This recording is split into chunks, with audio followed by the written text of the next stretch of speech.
Bonjour, je m'appelle Eva, j'ai 23 ans et j'ai fait mon cursus Montessori jusqu'à mes 5 ans.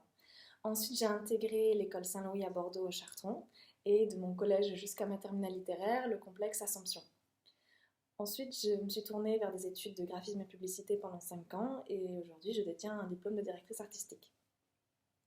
Je pense que l'univers Montessori m'a toujours suivie et aujourd'hui reste encore ancré en moi, notamment que ce soit le développement de ma sensibilité et de mes différents sens, que ce soit donc le toucher, l'odorat, l'ouïe, enfin c'est des choses qu'on a énormément développées et même si je ne suis pas restée très longtemps, ça reste quand même des très bons souvenirs et je sais que ça m'a énormément construit et notamment dans mon orientation artistique, je pense que ça joue aussi énormément.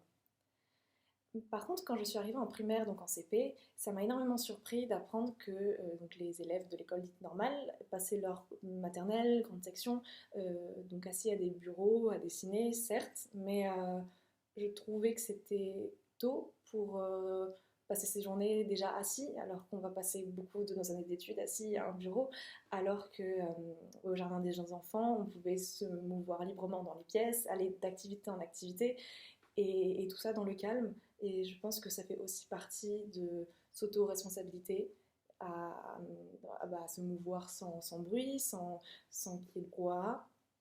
Et donc ça fait aussi partie de l'éducation, de ne pas forcément nous laisser bloquer sur un bureau toute une journée. Donc je pense qu'aussi on a appris le calme et le respect pendant ces années-là. Donc ça me semble très important. Et donc d'ailleurs, lors de ma quatrième année de- d'école supérieure, donc ma première année de master, on nous a demandé d'écrire un mémoire sur le thème qu'on voulait. Et donc j'ai choisi de parler de l'éducation.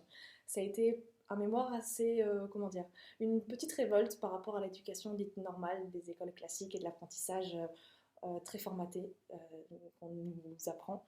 Et donc j'ai parlé donc de mon cursus Montessori, mais aussi donc des différentes façons d'apprendre aussi à l'étranger, des langues, et que notamment c'est pas en restant assis pendant 8 heures à un bureau qu'on sera forcément plus compétent et qu'on apprendra forcément mieux. Et donc l'éducation a toujours forcément été centrale dans ma vie. Et je pense que Montessori et ces années-là que j'ai passées ont été très importantes pour moi. Euh, que vous dire de plus? Si je devais vous conseiller de mettre votre enfant à Montessori, ça serait évidemment oui, parce que comme je vous dis, c'est une éducation différente, mais qui vous nourrit énormément. Elle vous fait grandir et elle vous responsabilise. Et surtout, on a une approche, comment dire, ludique et surtout libre. Voilà. C'est une certaine liberté qu'on déploie dans l'éducation et dans soi-même aussi. Forcément, quand on arrive dans une école plutôt classique, eh ben, on doit écrire la date à gauche, soulignée en rouge, avec... euh, enfin, il y a beaucoup de règles que je trouvais plus tard assez dérangeantes et un manque de liberté dans l'école. Alors que voilà, j'ai Montessori, on n'a pas la possibilité de s'exprimer, d'apprendre différemment et sûrement mieux parce que, parce que ce sera pas, justement, ce sera pas comme les autres. Et donc ça va forcément nous pousser à être quelqu'un de meilleur en tout cas. Donc voilà, merci de m'avoir écouté.